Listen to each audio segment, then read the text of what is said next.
Ah, they did a good job again. Yeah, it looks nice.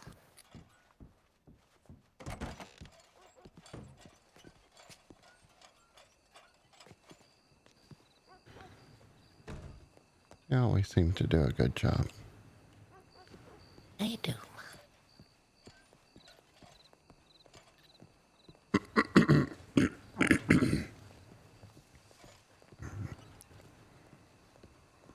Oh, howdy.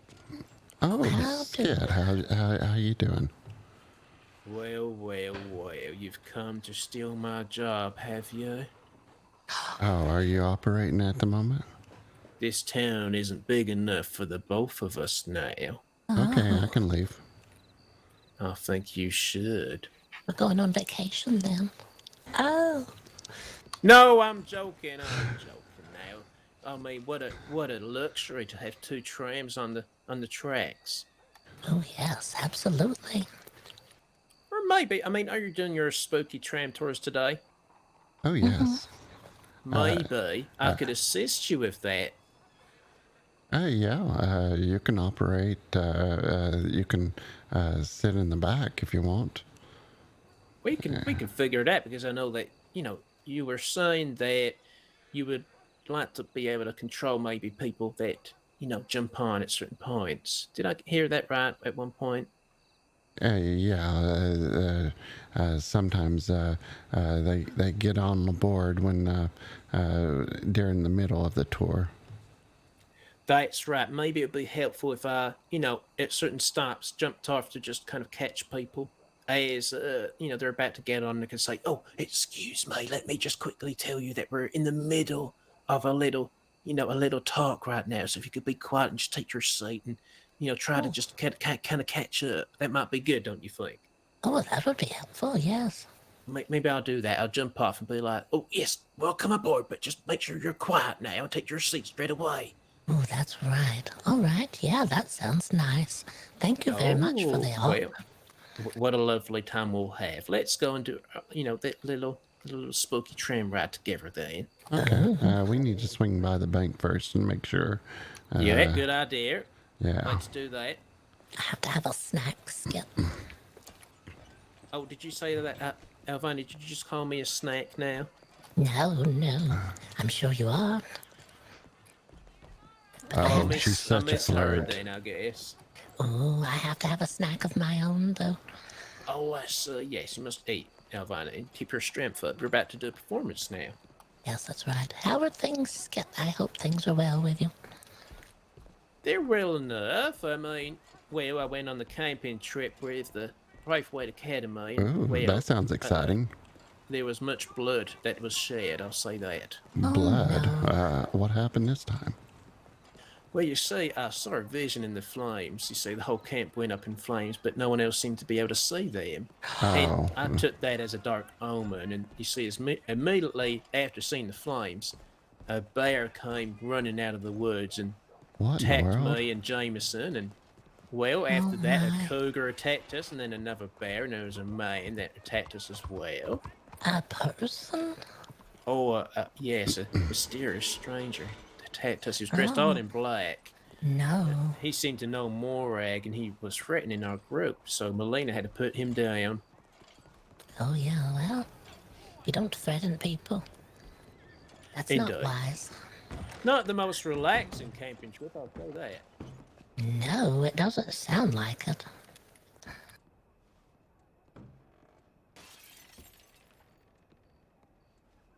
Oh, don't mind me. You see, the bank have asked me to remove these glass panels.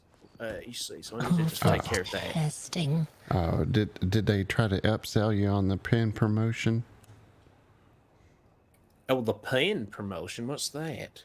Yeah, the pens are free, but you have to buy the exclusive ink. It's exclusive, Skit. It's just for the people from the bank. Oh, I want the exclusive ink. I know it sounds exciting, but we don't do it. We haven't started into all that. Oh, I wanted the exclusive ink. Oh, now that I know it exists, I'll be thinking about that non-stop now. Yeah, it's very expensive. It's a little more than my salary. I see. Well, yes, that's right. Salary is quite low as it is. Well, Eustace, you're gonna eat with your lantern. Just don't drop it. Oh my.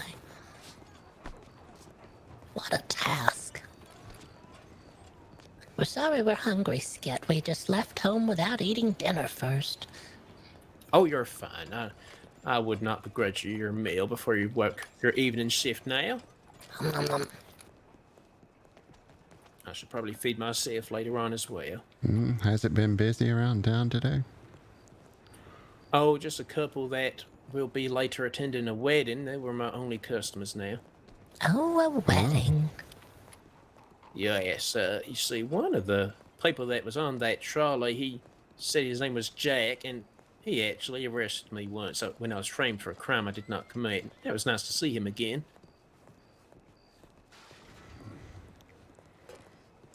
That is nice. Well,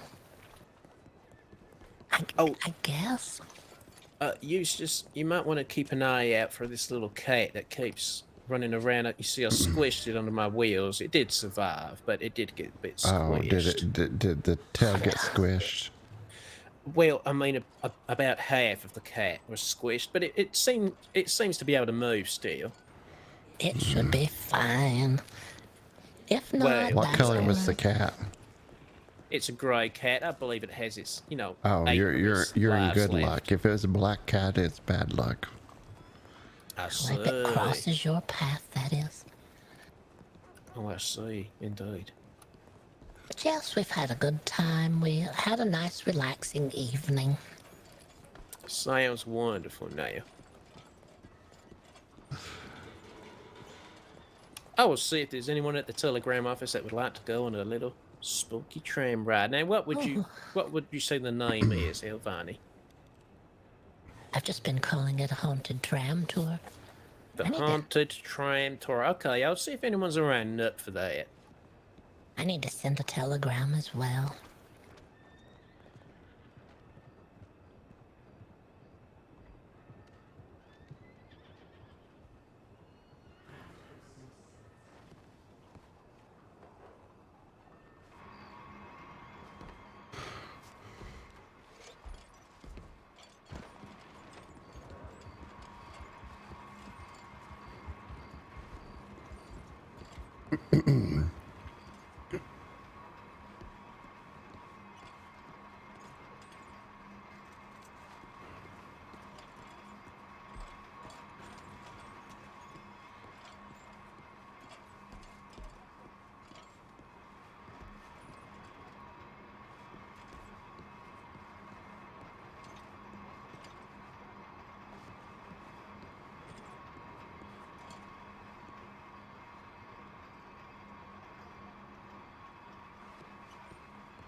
Yes. Okay, I Eustace. told...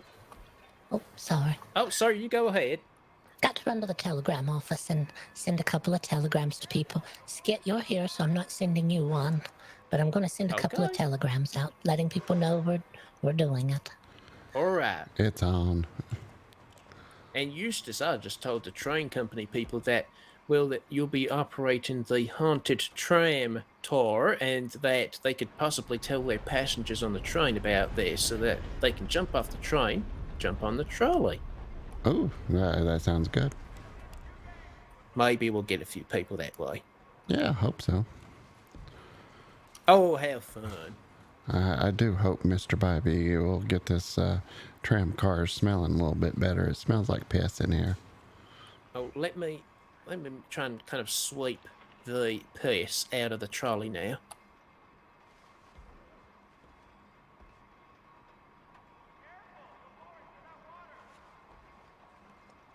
Okay, let's get this out of the trolley now.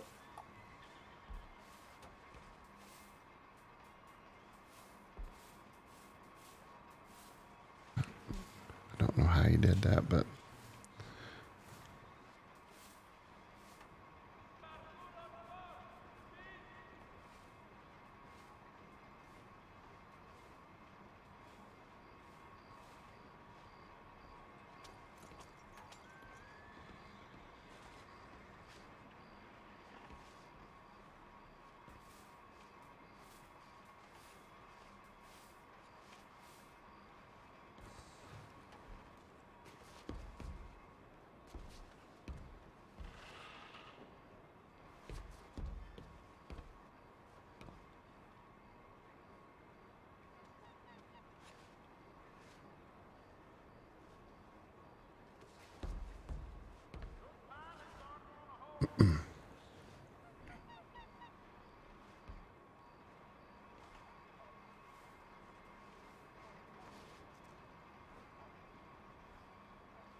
no, Eustace, no.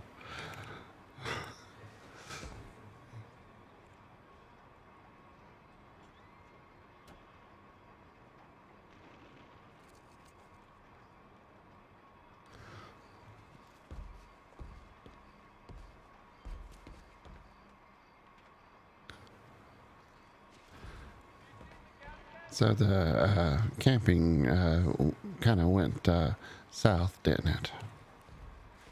Oh, very much indeed. Yes. Well, I mean, I just had to have my rabies shot because of the bear attack. And, well, one thing I'll say is I was mighty impressed with myself being able to take out a cougar. It was right up in my face, and I shot an arrow right between its eyes. But it's just there was far too much medical attention that needed to be given out. And I don't know the first thing about attending to people medically speaking.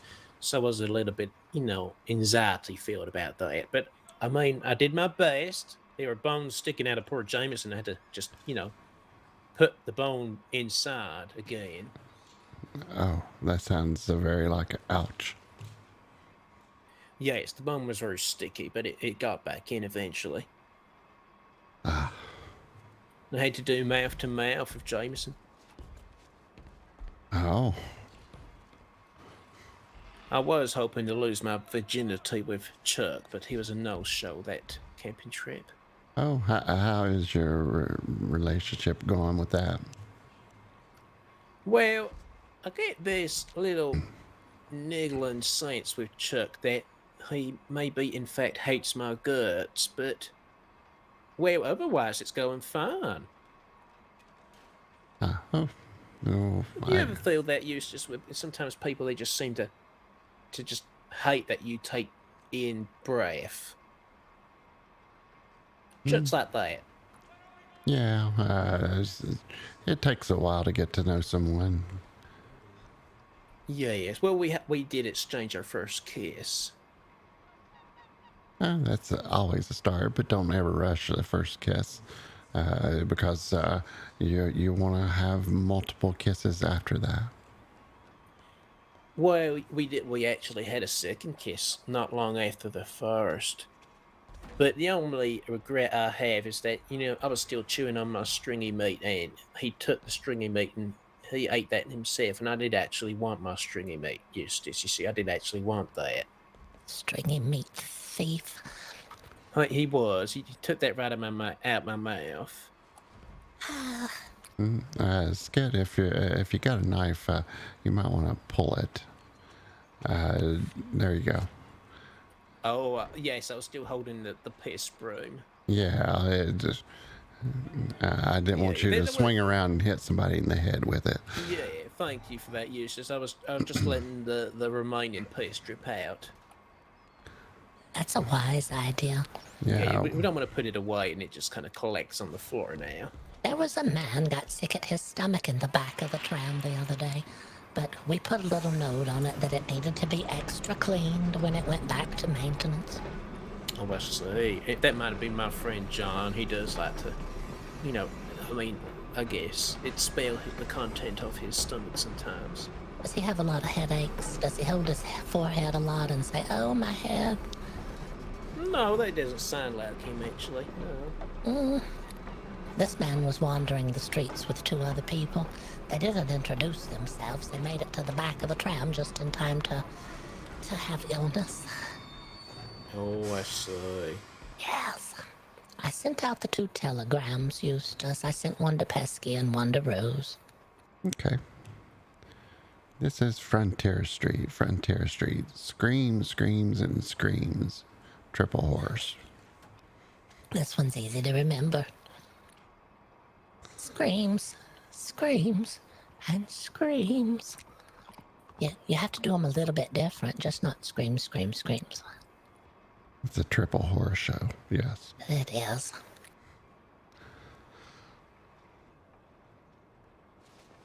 Skit, do you like riding the tram as well as driving, or is driving better? I've not actually been a passenger in the tram before, you see. You have not. I've just driven it around. Have you noticed driving it backwards seems to be quieter? And faster.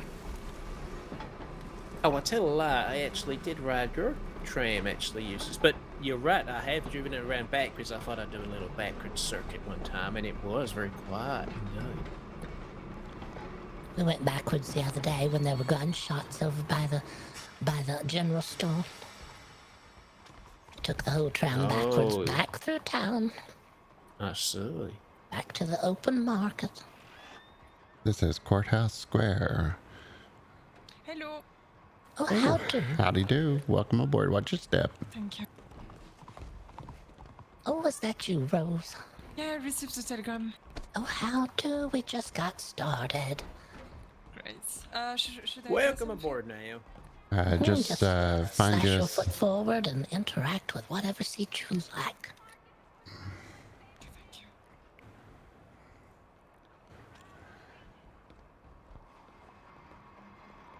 Oh, Rose, is that you? It's me? Oh, Yes. we attend the same school. I'm in House 1. Oh, yeah, I remember you, but I don't know your name. My name is Skit. It's fine. It was very Yeah, noisy class. Skit. Don't worry. No, Yeah. no, I remember you. I definitely remember you. Wait, is the school is not tonight? Oh, I have no idea if it's tonight. Okay. We're just working on the tram now. Welcome aboard the haunted Thank you. tram tour. Yeah. Yes, welcome aboard, Rose. You're our Yeah. first passenger on our first official trip of the haunted tram tours. Spooky. Yes, I'll be drawing some spirits aboard, and we'll be doing a little spooky interaction. Going to say a few words now. Stop the clock, splinter time. Wind things back with this rhyme, and I can watch, and ear can hear. What's that cloudy now stands clear. Gathered now we part the veil. They paid the price and speak so well. As we move, the spirits know we'll listen close while stories flow. Being quiet for no more, turn the lock and open the door. Oh my god.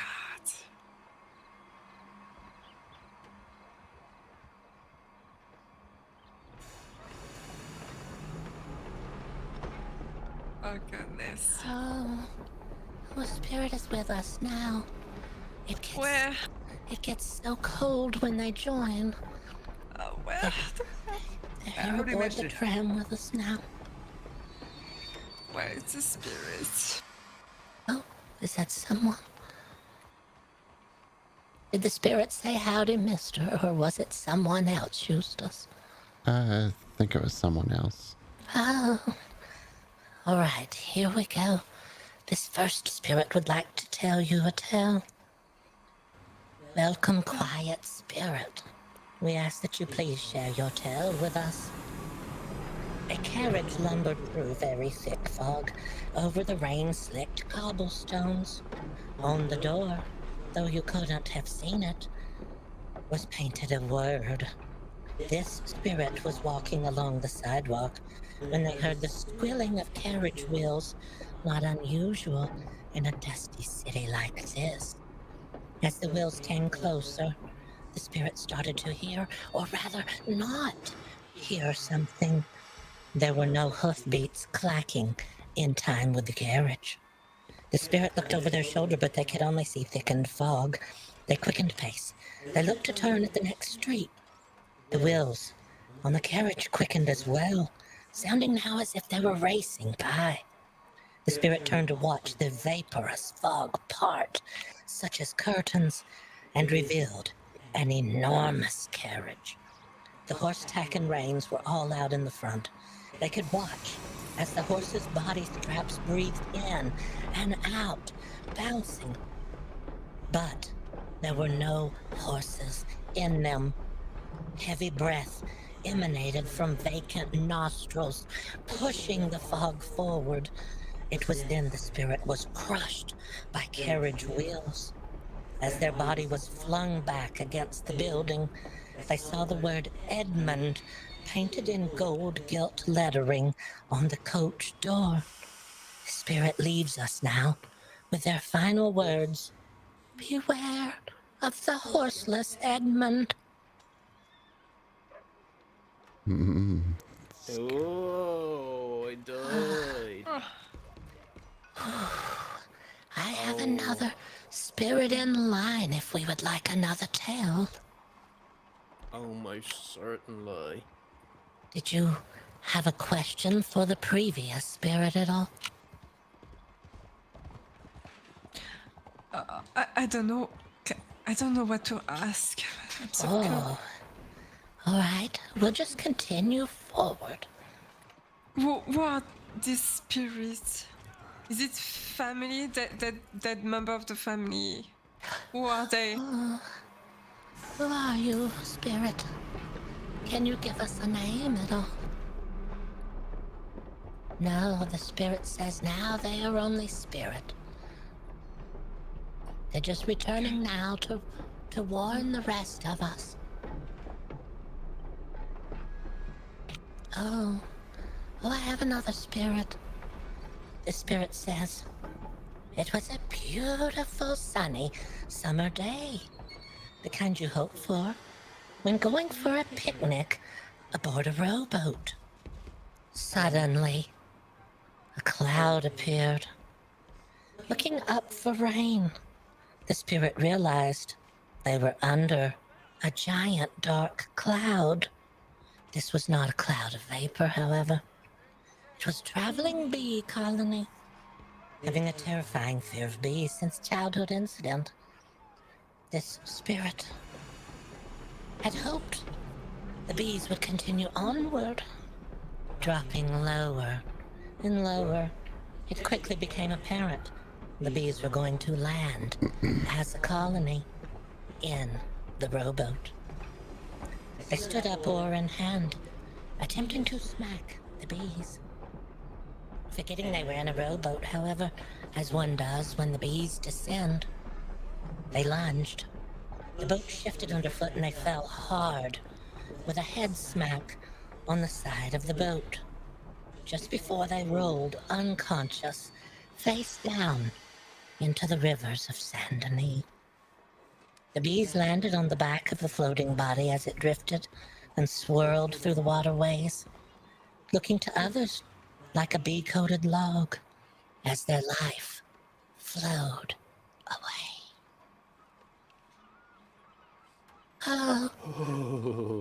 Oh my. Thank you, Spirit, for joining us. We appreciate your tale. Oh, is that true? It seems so untrue. All right, I'll tell them the tale. Hello, cautious spirit. You have nothing to fear now. Everyone answers nature's call, eventually. Even in Saint-Denis, an indoor outhouse is still a luxury. The cold, late-night trek far to the outhouse is never lovely. But this night, it was horrifying. Our spirit put on a long night garment and, lantern in hand, crept slowly out to answer the call. Opened the outhouse, sat the lantern on the floor, latched the door, and made themselves settled. They breathed out a sigh, and they felt calm before they felt something unsettling touch them from the emptiness below. In the darkness of the outhouse pit, something lurked and loudly churned. The spirit jumped upright and fell roughly back against the outhouse door. Two enormous, slender, velvety ears slid up out of the outhouse's recess like a most foul magic act. In a panicked frenzy, they jumped up again and knocked over the lantern. Two unfortunate things aligned this night. The crashing of the door had wedged the latch firmly shut, and no one is sure exactly how a jackrabbit had made such a horrific turn while burrowing. Oh, that poor creature now. Yes. What a terrible place to end up. Oh, Rose, it's all right, dear.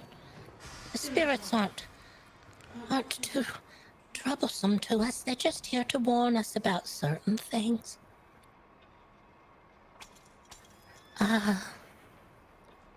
This spirit. That remember me, my dead mother. That makes me sad. Oh, your mother. What happened, Rose? She was sick. She died because of pneumonia 2 years ago. No, Rose, I Yeah. hate to hear that for you. Yeah, it's okay, it's fine. But it hurts sometimes. It is. It's difficult to lose those we care so much for. Yeah. It gives me comfort to know that they're not gone forever, Rose. They're just momentarily away from us. But someday, they may return, or will return to where they are. True. I like that, yeah.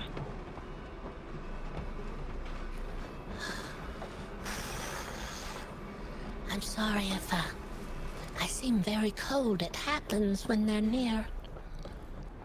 I get quite the chills sometimes. Would you like another tale, Rose? Yeah. The spirit brings us a harrowing tale. The open market in town can be filled with dangers. A twisted ankle, a bumped head, or a cracked shin could happen in the open market at any time. What one doesn't usually expect is an attack from the sky. The sky? Oh, yes. As a fish seller, the spirit had the usual thoughts of death come to mind. One bad slip through fish guts, and you could be done. One bad choke on a fish bone, and it could be good night. But this spirit had a very unfortunate set of circumstances come together, however. As they were carrying buckets of iced fish to their market stall, a clangorous screeching from above was heard. On the rooftops, dozens of seagulls had landed and waited. These seagulls had a very hungry mission, and the bucket was their prize. They circled in dozens as they began a descent onto the poor fish seller. The fish seller ran market end to market end, trying to outrun the seagulls, but they never dropped their buckets. The seagulls continued in bursting clouds, attacking the fish seller, filling their vision with feathers and beak. By the time they had stopped running, it was already too late. They looked down and realized that while they could not see, they had run directly into the knife and sword seller's stall, and well, it was just too late now. Oh.